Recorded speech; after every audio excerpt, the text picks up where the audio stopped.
नमस्कार साथियों, हिंदी नेटशाला में आप सभी का पुनः हार्दिक अभिनंदन है। जैसा कि आप सभी जानते हैं, अपने इस चैनल पर तैयारी करते हम हिंदी की उच्च स्तरीय प्रतियोगी परीक्षाओं की, और उसी तैयारी के क्रम में काव्य शास्त्र के अंतर्गत आज हमारी 7वीं कक्षा है और इसमें हम पढ़ेंगे छंद। अब तक की कक्षा में हमने काव्य शास्त्रों के प्रमुख काव्य शास्त्री ग्रंथ, रस, अलंकार ये सब पढ़ लिए हैं और आज की कक्षा में हम छंद पढ़ने जा रहे हैं। हिंदी साहित्य कोश के अनुसार अक्षर, अक्षरों की संख्या एवं क्रम, मात्रा गणना तथा यति गति आदि से संबंधित विशिष्ट नियमों से नियोजित पद्य रचना छंद कहलाती है। तो इसकी परिभाषा क्या दी गई है? हिंदी साहित्य कोश के अनुसार अक्षर, अक्षरों की संख्या एवं क्रम, मात्रा गणना तथा यति गति आदि से संबंधित विशिष्ट नियमों से नियोजित पद्य रचना छंद कहलाती है।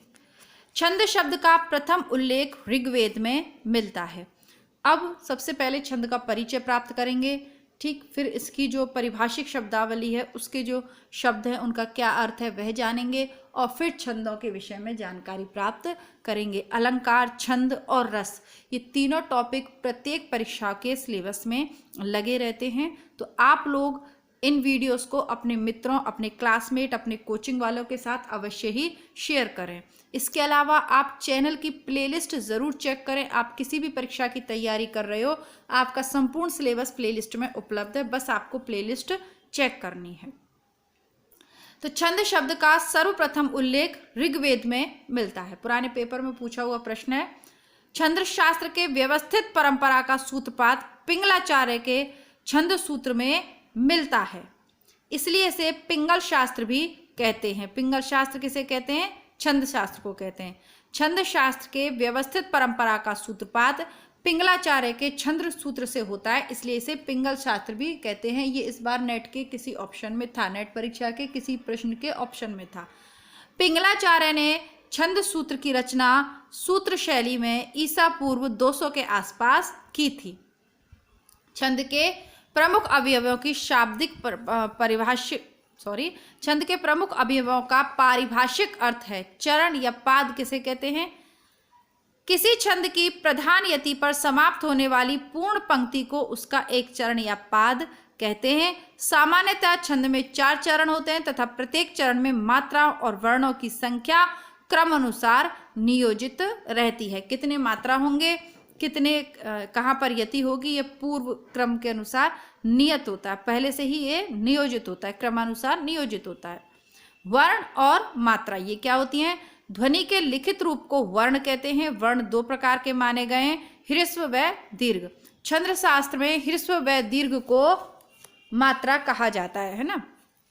हम ह्रस्व के लिए लघु यानी एक ये जो वन बना हुआ है इसका उपयोग करते हैं, और दीर्घ के लिए ये जो एस जैसा बना हुआ है आकृति का प्रयोग करते हैं। ह्रस्व के लिए लघु तथा दीर्घ के लिए इस तरीके की आकृति का प्रयोग किया जाता है।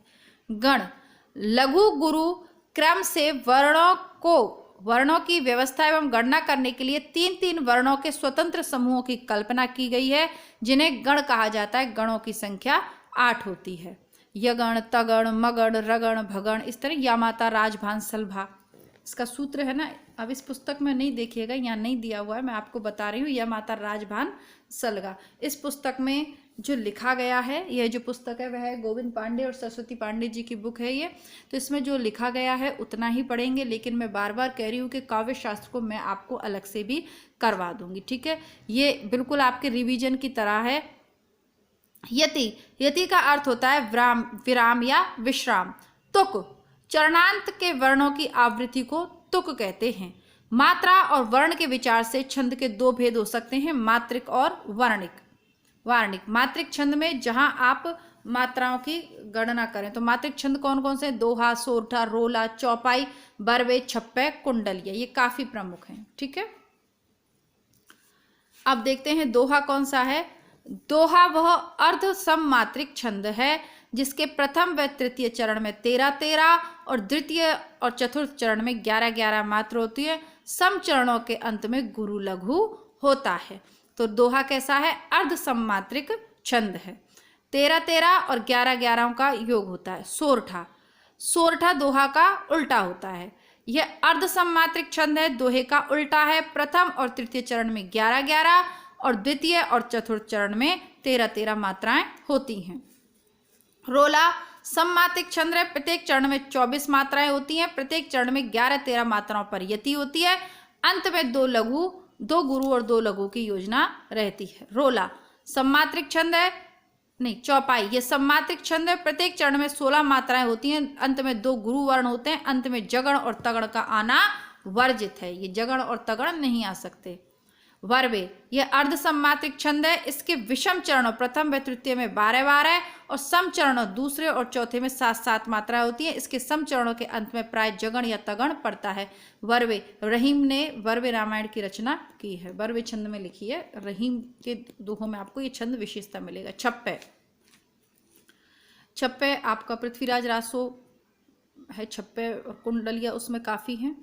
छप्पे वे विषम मात्रिक छंद है जो 2 छंदों रोला और उल्लाला के मिश्रण से बनता है। रोला और उल्लाला के मिश्रण से बनता है। 6 चरण होते हैं, प्रथम 4 चरणों में 24 24 और अंतिम 2 चरणों में 26 26 या 28 28 मात्राएं होती हैं।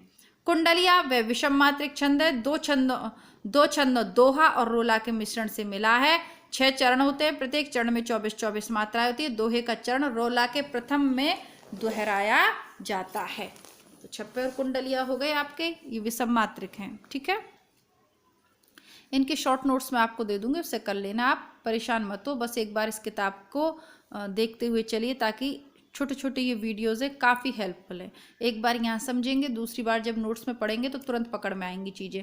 अब वर्णिक छंद कौन से? इंद्रवज्रा, वह वर्णिक छंद है, प्रत्येक चरण में 11 मात्राएं होती हैं जो इस क्रम में लिखे जाते हैं। तो 2 तगण, 1 जगण और अंत में 2 गुरु वर्ण। इसके बाद है द्रुत विलंबित। द्रुत विलंबित वर्णिक छंद है, इसमें 4 चरण होते हैं, प्रत्येक चरण में 12 वर्ण होते हैं, 1 नगण, 2 भगण, 1 रगण। मांदाक्रांता वर्णिक छंद है, 4 चरण है, प्रत्येक चरण में 17 वर्ण, 1 मगण, 1 भगण, 1 नगण, 2 तगण और अंत में 2 गुरु के क्रम में रखे गए होते हैं। मालिनी वह वार्णिक छंद है जिसमें 4 चरण होते हैं, प्रत्येक चरण में 15 वर्ण, 2 नगण, 15 वर्ण, 2 नगण, 1 मगण और 2 यगण के क्रम में रखे गए होते हैं। 8 तथा 7 अक्षरों पर यति होती है। अब इसमें मैं आपको कुछ भी जो है समझा नहीं सकती, पढ़ा इसलिए रही हूँ क्योंकि फिर अंत में ये टेबल जैसा दिया हुआ है, इसके माध्यम से आप इसको जो है परीक्षा से पूर्व रिवाइज कर लीजिएगा। शिखरणी 4 चरण, प्रत्येक चरण में 17 वर्ण, 1 यगण, 1 मगण, 1 नगण और 1 सगण, 1 भगण, 1 लघु, 1 गुरु के क्रम में रखे गए हैं। 6 और 11 पर यति। सवैया प्रत्येक चरण में 22 से लेकर 26 वर्ण होते हैं, प्रत्येक चरण किसी एक गण की 7 8 आवृत्ति से बना होता है। मतगयंद सवैया है जिसके प्रत्येक चरण में 23 अक्षर होते हैं, 7 भगण, 2 गुरु के क्रम में रखे होते हैं। कवित्व वार्णिक चरण है, प्रत्येक चरण में 31 31 32 32 33 33 वर्ण रहते हैं। मात्राओं के क्रम का नियंत्रण होने से गणों का विधान नहीं है, केवल वर्णों की संख्या प्रत्येक चरण में बराबर होती है। इससे 3 भेद होते हैं जो है मनहरण, रूप घनाक्षरी और देव घनाक्षरी। मनहरण कवित्व पूछा हुआ है, इसके प्रत्येक चरण में 31 वर्ण होते हैं, प्रथम 16 पर यति होता है, अंत में गुरु होता है। रूप घनाक्षरी में 32 होते हैं और देव घनाक्षरी में 33 वर्ण होते हैं। रूप घनाक्षरी के 32 में 16 वर्णों पर यति, अंतिम वर्ण लघु। देव घनाक्षरी में 33, प्रत्येक 8वें वर्ण पर विराम और अंतिम 3 वर्ण लघु होते हैं। चरण में मात्राओं की संख्या कम या अधिक के आधार पर मात्रिक छंदों का विवरण निम्नलिखित है। तो मात्रिक छंद कौन कौन से हैं? तोमर में 12 मात्राएं होती हैं, चौपाई में 15 और चौपाई में 16। चौपाई पूछे तो 15 और चौपाई में 16। अरिल्य में 16, श्रृंगार में 16, वर्वे में 19, पीयूषवर्धक में 19 मात्रा, राधिका लावनी में 22, कुंडल 22, रोला 24, दोहा 24, सोरठा 24, रूपमाला 24, गीतिका 24, सहसी 27, हरिगीतिका 28, उल्लाला 28, वीर 28, ललित पद 29, तांटक 30, आल्हा 31, कुंडलिया दोहा प्लस रोला, छप्पर रोला प्लस उल्लाला। चरणों में वर्ण की संख्या कम से अधिक के आधार पर वर्णिक छंदों के क्रमानुसार यहाँ है।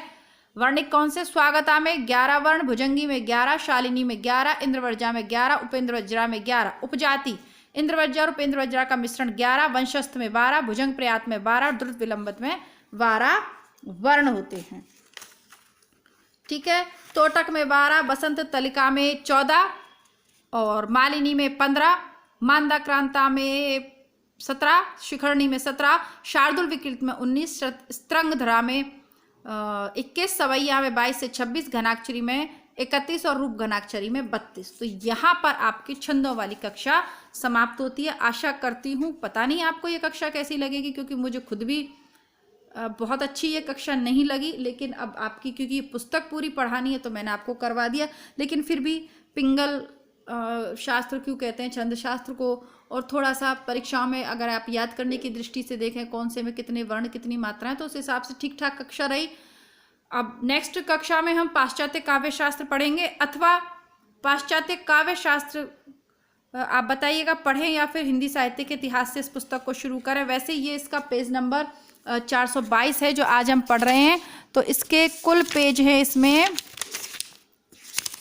एक सेकंड में देखकर आपको बता रही हूँ, फिर वस्तुनिष्ठ प्रश्न यहाँ से प्रारंभ हो जाते हैं। 445 है, हम 22 पे हैं, 445 है। पुस्तक का 5वां खंड पूरा कर लेते हैं, फिर प्रथम खंड से प्रारंभ करेंगे। तो मिलती हूँ कल आपको पाश्चात्य काव्य शास्त्र के साथ। कल संडे है, शायद न मिल पाऊँ, तो आपको मंडे में मैं आपसे मिलती हूँ। तब तक के लिए नमस्कार, धन्यवाद, जय हिंद।